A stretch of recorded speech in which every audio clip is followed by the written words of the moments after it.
Kalau kita bisa menampilkan alasannya dan kemudian pembaca mengerti, bisa terjadi kelucuan itu.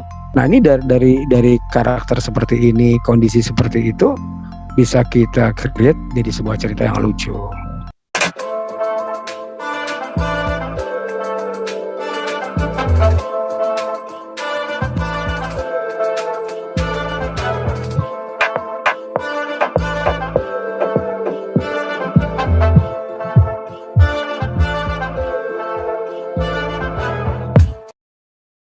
Pernah gak sih ngalamin kesulitan dalam membuat cerita lucu gitu? Ini udah saking banyaknya cerita lucu, akhirnya Mas Bayu merasa, wah gue udah kehabisan ide nih gitu. Pernah gak ngalamin? Enggak, sebenarnya gini, kalau cerita itu kan memotret peristiwa sehari-hari ya. Sehari-hari ya. Dan peristiwa kan nggak pernah berhenti ya. Jadi nggak ada ngambilnya ya? Nggak, betul. Jadi dari peristiwa itu keseharian ya. Kayak kita kan setiap hari hidup berjalan dengan kisah-kisah baru ya. Kisah hari ini berbeda dengan kisah kemarin.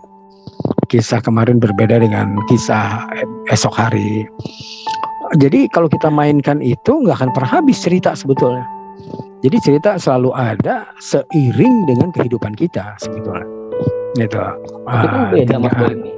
Ketika misalnya saya mengalami sebuah peristiwa, saya ingat udah lepas gitu aja gitu, tanpa bisa memikirkan cerita lucunya di mana gitu kan? Ya. Gimana kalau bikinnya? Saya gini, kita biasa kan mencatat aja dulu. Jadi saya misalnya hari ini ya, semalam saya meeting bersama beberapa anak band gitu di sebuah kafe. Saya belum dapat idenya apa, konsepnya apa, mau cerita apa, tapi peristiwa itu sudah saya catat dulu. Beberapa poin-poin konyolnya sudah saya catat. Ya misalnya salah pesan menu, terus yang pesan kopi pahit dapat yang manis atau sebaliknya. Itu saya catat dulu untuk saya jadikan bahan-bahannya. Konfliknya belum ada, tetapi setting dan orang-orangnya berpeluang untuk jadi sebuah cerita. Karena saya meeting bersama anak-anak band, yang satu anak yang ngocol, ya suka bercanda, yang satu anak band ya pemain drum tapi hobi nyata kaos, ya, hobi jualan kaos gitu. Nah itu saya catat biasanya. Terus dari keempat anak band itu leadernya biasanya yang vokal itu maksudnya yang kalau dalam meeting tuh dia selalu yang berbicara gitu loh. Ngomong lah. Dia selalu dia mengungkapkan alasan-alasannya kenapa begini, kenapa begitu, kenapa konsepnya mau ini, konsepnya mau itu. Justru leadernya ini bukan vokalisnya malah pendiam gitu. Ini kan menarik kan? Menarik. Jadi saya bilang, kok vokalis kok malah pendiam sih, harusnya vokalis tuh vokal gitu. Di meeting harusnya banyak ngomong. Ini enggak, yang justru pemain gitarnya ya yang vokal dalam meeting itu. Nah, jadi dalam meeting itu memang saya belum dapat idenya apa, tapi biasanya nanti itu tinggal saya ulik-ulik aja. Saya cari-cari dengan peristiwa-peristiwa lain gitu ya. Yang penting ada pencatatan misalnya tadi ya Mas Boyem ya. Betul. Betul. Jadi nggak habis-habis. Terus lagi kan gini, misalnya gini. Terus lagi saya misalnya semalam ada teman saya mau nebeng mobil saya gitu ya, mau pulang ke daerah Tangerang. Iya. Dia sudah standby habis Isya sekitar jam 8. Nah saya jam 8 itu baru akan ada meeting. Saya udah bilang sama dia, kalau kamu mau ikut sama saya ada meeting nih.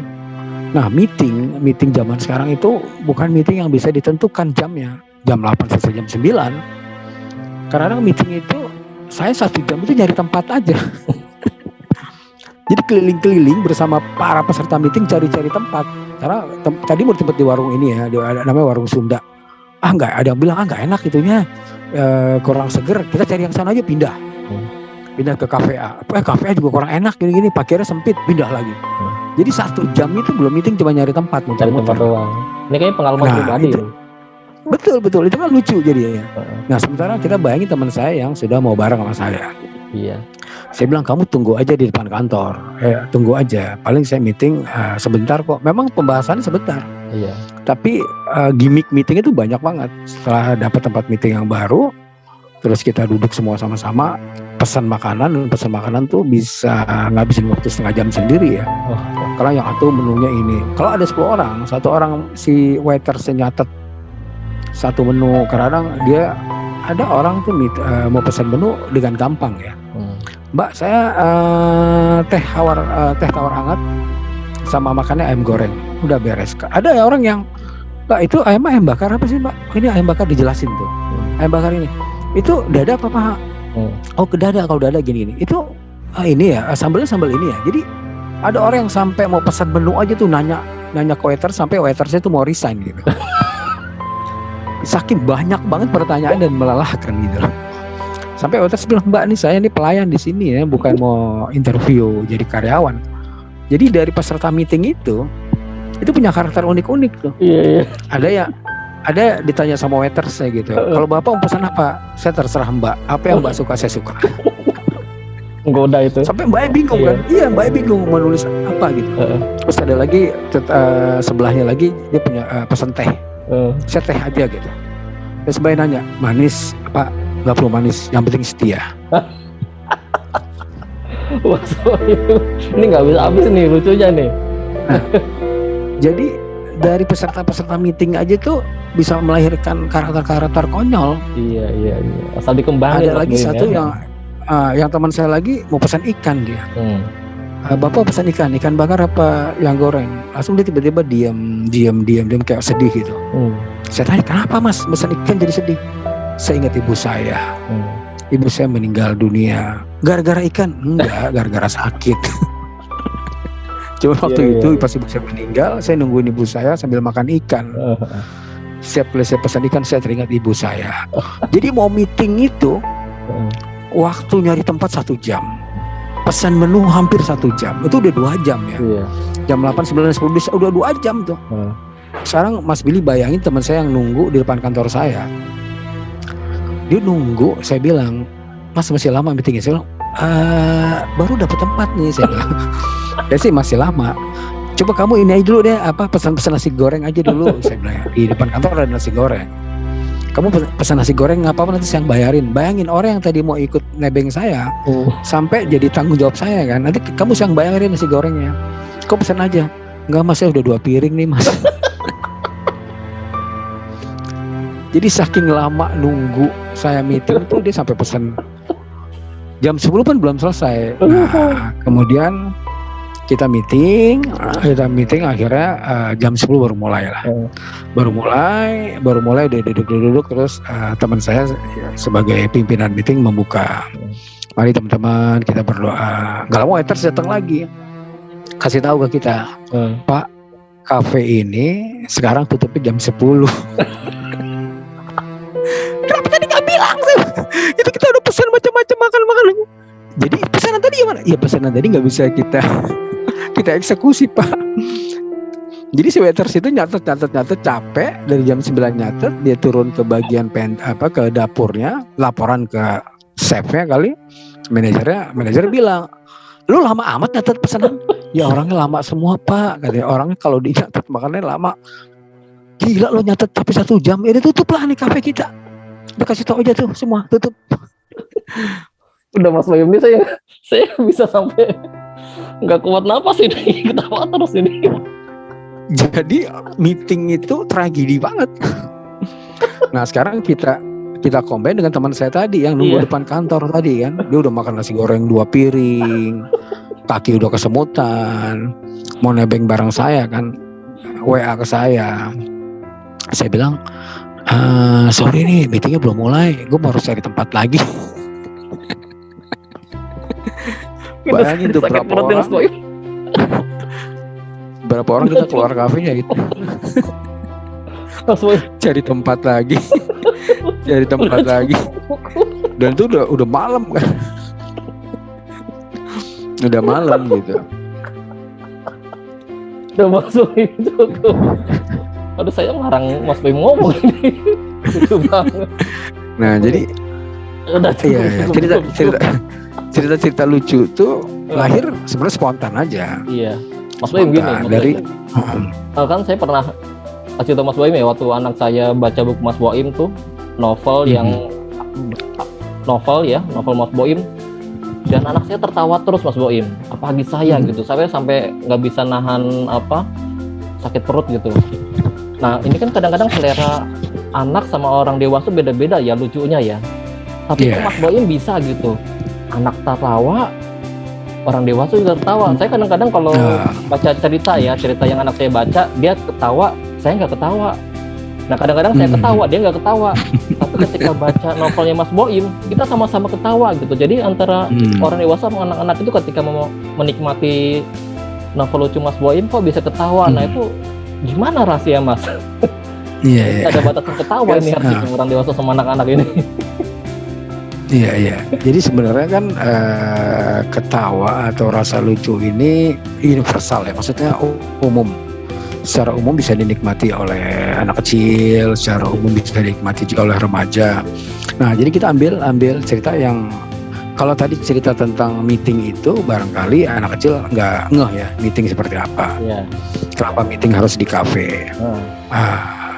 Jadi kita harus cari tema yang memang anak kecil juga bisa paham, misalnya rapat gitu. Kita ganti dengan rapat RT misalnya, rapat RT atau rapat RT misalnya, suasana rapat RT, di mana rapat RT itu terdiri dari sekretaris, bendahara, kemudian ada beberapa warga ya, yang tujuannya memilih siapa RT baru. Nah anak kecil itu sudah bisa membayangkan meskipun dia nggak pernah ikut rapat. Karena itu mudah, secara anak kecil itu mudah imajinasi mencapai cerita itu. Tapi kalau cerita meeting di kafe tadi, dia agak-agak susah ya, karena meskipun dia suka nonton TV atau nonton film ada orang meeting, tapi idiom-idiom dalam meeting kan dia nggak begitu paham ya. Jadi cari suasana atau cerita yang ini ya bisa dia yang dewasa sama anak-anak Mas Boim ya. Betul. Misalnya cerita rapat tadi, cerita rapat. Dalam rapat itu agendanya adalah memilih ketua RT baru. Nah hampir semua peserta nggak ada yang mau jadi ketua RT. Iya.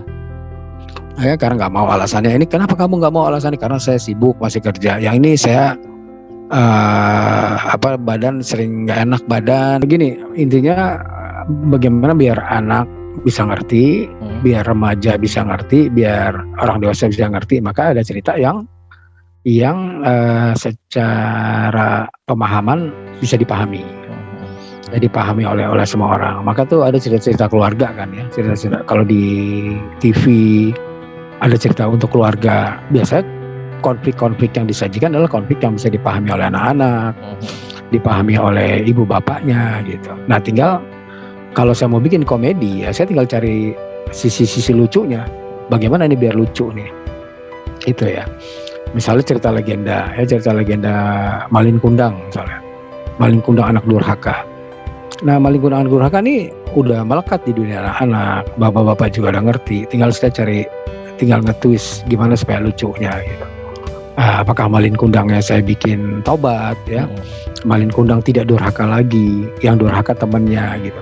Ternyata Malin Kundang itu durhaka karena ajakan temannya. Jadi karena lingkungan. Jadi yang kita salahkan lingkungannya, bukan Malin Kundang. Yang dikutuk bukan Malin Kundangnya, tapi yang dikutuk lingkungannya. Jadi lingkungan dikutuk jadi batu, jadi luas sekali, besar sekali batunya. Kayak gitu-gitu. Jadi Mas Boim kayaknya nggak punya batasan ya. Dulu kan kita juga pernah bikin ya. Jadi sebelum literasi saya pernah ikut nulis di kumpulan cerpen lucunya Mas Boim ya, dulu Batman Bidin ya, antologi ya. Waktu itu juga bestseller itu, beberapa kali cetak tuh ya. Ada Superman Pulang Kampung gitu Mas Boim ya. Jadi kayaknya Mas Boim nggak punya batasan ya, mau situasinya gimana, mau cerita tentang hero atau apa itu pokoknya semua bisa lucu gitu ya. Betul. Karena memang saya juga suka menikmati film-film parodi ya, atau cerita-cerita parodi.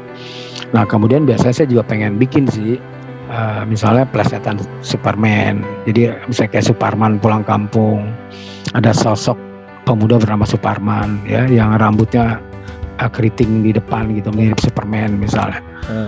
Jadi itu akhirnya memang saya selalu pengen bikin yang lucu-lucu dari sebuah cerita atau peristiwa yang sudah ada. Nah Mas Boim juga dulu lewat media cetak ya, cerpen, terus lagi novel, lalu ketika dunia media sosial kayak Instagram itu muncul, Mas Boim bikin komik gitu kan ya, komik lucu. Nah, Mas Boim nih sekarang masih berkembang terus ya berbagai media sosial. Nah, kira-kira apa lagi sih yang ingin dipakai nih, atau mungkin lagi ada ngerjain suatu proyek gitu Mas Boim? Iya. Kalau medianya sih memang kan sekarang berkembang ya. Kalau zaman saya ngalamin media cetak, koran, majalah. Ya saya berusaha aktif di koran, berusaha aktif di majalah. Jadi saya ngerasain sebagai sebagai seorang penulis yang memanfaatkan media cetak. Lalu ada media televisi, ada media radio. Saya juga pernah menjadi penulis naskah di radio. Lalu sekarang ada televisi. Saya juga berusaha menulis cerita atau konsep-konsep program untuk televisi. Kemudian ada lagi medianya sosmed sekarang ya. Sosmed ada Instagram, ada Twitter, ada Facebook. Nah, saya juga ingin merambah ke sosmed ya. Bikin karya-karya yang bisa dinikmati oleh pengguna sosmed. Jadi sebetulnya sebagai seorang penulis atau seorang kreatif ya, media ini jadi pilihan-pilihan yang menarik ya, sarana-sarana yang memudahkan sebetulnya gitu. Tinggal kita manfaatkan. Jadi kita pelajari dulu, misalnya kan karakter Instagram seperti apa, karakter Twitter. Sama kayak dulu saya mempelajari karakter majalah Hai, majalah gadis ya. Terus kalau koran Republika itu karakternya siapa pembacanya. Jadi kalau saya mau bikin komik di koran Republika ya saya akan menyesuaikan diri di koran apalagi misalnya. Nah, Instagram juga sama ya, sosmed. Ini butuh waktu sih untuk mempelajari karakter medianya itu sehingga kita bisa menghasilkan karya yang lebih pas ya. Tapi satu hal ya yang saya lihat dari karya Mas Boim itu ya, dari keseluruhan itu ada nilai dakwahnya, nilai kebaikan yang disampaikan gitu, yang sesuai dengan nilai Islam yang terutama ya. Dan itu agak berbeda, misalnya banyak sekali sekarang komik kan, misalnya di Instagram itu yang yang jauh dari nilai-nilai etika gitu kan. Tapi Mas Boim ini konsisten dengan nilai Islam. Mungkin ini jadi salah satu media dakwah Mas Boim juga ya, dalam kebaikan. Jadi betul. Dakwah ini kan melekat ya, nempel dengan semua pribadi Muslim. Jadi setiap pribadi Muslim ini erat kaitannya dengan dakwah. Jadi syiar itu, jadi seorang Muslim tuh otomatis diamnya dia juga syiar juga sebetulnya. Ya, apalagi bicaranya dia, ya bicaranya adalah dakwahnya dia. Nah, apalagi karyanya dia. Jadi karya dia adalah dakwahnya dia juga gitu. Jadi seorang Muslim itu kadang jalan ke pasar sebetulnya dia sedang mensiarkan agamanya dia kepada orang-orang di pasar. Bagaimana dia memperlihatkan kejujuran dia ketika dia berbelanja. Ketika pedagang Muslim memperlihatkan kejujuran dia sebagai pedagang, dia sedang menyiarkan agama sebetulnya. Jadi memang antara pribadi Muslim dengan syiar, dengan dakwah itu nempel, ya nggak bisa terpisahkan. Nah, begitu juga dengan diri saya. Kebetulan saya seorang penulis, maka ya sedikit-sedikit lah ya, sesuai dengan apa yang saya bisa, saya sisipkan lah pesan-pesan atau nasihat-nasihat gitu. Iya, itu selalu ya dalam komik Mas Boim, kalau yang saya ikuti itu yang di Instagram Mas Boim ya, selalu aja ada kondisi yang lucu. Betul. Pernah nggak sih Mas Boim kehabisan cerita itu? Kondisi itu tadi insya Allah karena itu tadi, karena kan saya selalu bergerak ya, misalnya artinya bangun tidur pagi-pagi, aktivitas pagi hari pasti ketemu peristiwa. Jadi nggak pernah cari sarapan sebenarnya ya. Insya Allah ke pasar bersama istri beli sayur-sayur untuk dimasak, pasti ketemu peristiwa. Terbaru nggak kehidupan sehari-hari Mas Boim, terutama di keluarga deh.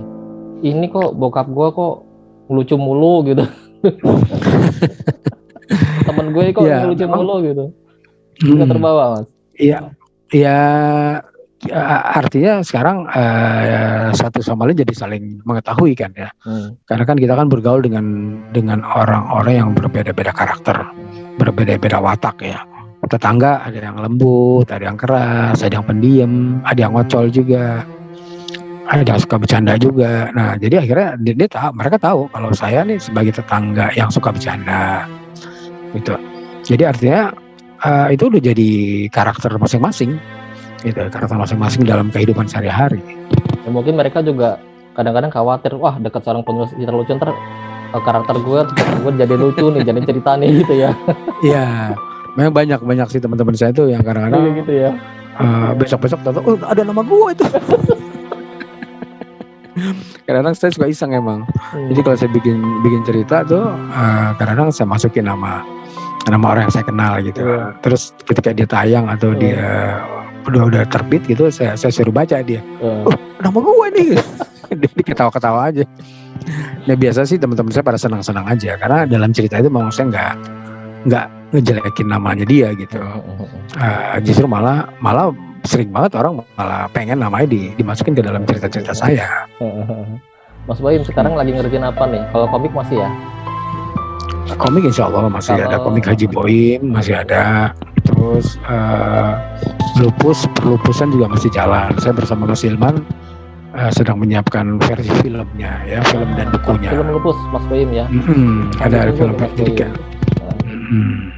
Terus kalau buku-buku lain, cerita-cerita lain, masih ada beberapa proyek yang sedang saya siapkan bersama beberapa teman-teman ya yang biasa bikin buku gitu. Karena buku kan saya bikin buku itu di luar jam kantor. Jadi saya pulang jam kantor malam atau biasanya sebelum berangkat kantor saya mengonsep bikin cerita untuk buku gitu. Kalau udah di kantor udah nggak bisa karena udah ya full dengan kegiatan kantor gitu. Oh jadi nulis itu setelah jam kantor Mas Boim ya? Iya betul. Atau di hari Sabtu Minggu di hari libur. Nah tapi saya mencatatnya setiap hari. Jadi yang buku catatan sendiri ya? Iya. Catatannya poin-poinnya aja sih, poin-poinnya aja. Biasanya peristiwa itu saya catat, kekonyolannya. Tapi nanti dimanfaatkannya bagaimana nanti tinggal diolah lagi. Oke terakhir deh Mas Boim nih, ini makin lama makin tawa terus ini.